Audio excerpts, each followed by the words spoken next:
if you have an intention, you take a pencil, you write it down, you're actually doing something physical, tactile, then you read it silently, then you read it aloud, then you visualize that, and you do that over and over and over again. What that will do is then embed that into your subconscious. And then these different cognitive brain networks get activated. Is that the chain of events that you do to encode it in your mind? Yes, absolutely. So will you walk us through it one more time? Yeah. So again, what you want to do is to use all of your sensory organs as much as possible to embed that intention. So by writing it down, by reading it aloud, by visualizing it, that creates the process where this gets embedded and into your subconscious. And what happens is once you get this embedded, it activates different parts of your brain. And without getting too technical, one is something called the default mode network. So this is what happens when your mind wanders or you're daydreaming. And it's self-referential because it's internally focused, but it's where you create the narrative of who you are or what you want.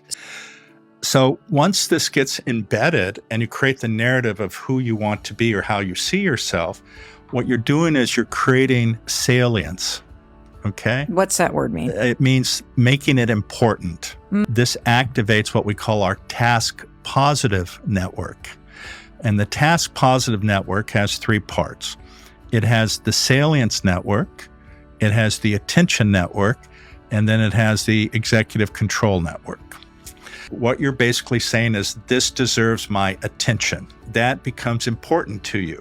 That gets embedded into your subconscious as something to pay attention to. Once that is defined as something important to you, then that activates your attention network so that then you cognitively focus your attention on whatever that intention is. Okay. By just doing these techniques whereby you are able to embed your intention, you do it over and over. And it's not as if one and done. And what I mean by that is some people wake up, and this is like a New Year's resolution. I'm going to do this January 1st. And then January 1st comes and you already fail the first day. You have to not have excessive expectations at first. What I mean by that is these are based on habit. What happens with habit? You start small. You don't sit there and say, I'm going to lose 100 pounds in the next month. You say, I'm going to try to modify my diet where I'm not drinking sodas. That's the first little one. And each of these little wins strengthens you to actually then do the big thing ultimately. So you don't start by running a marathon on day one. You start by getting up out of bed and walking around the block.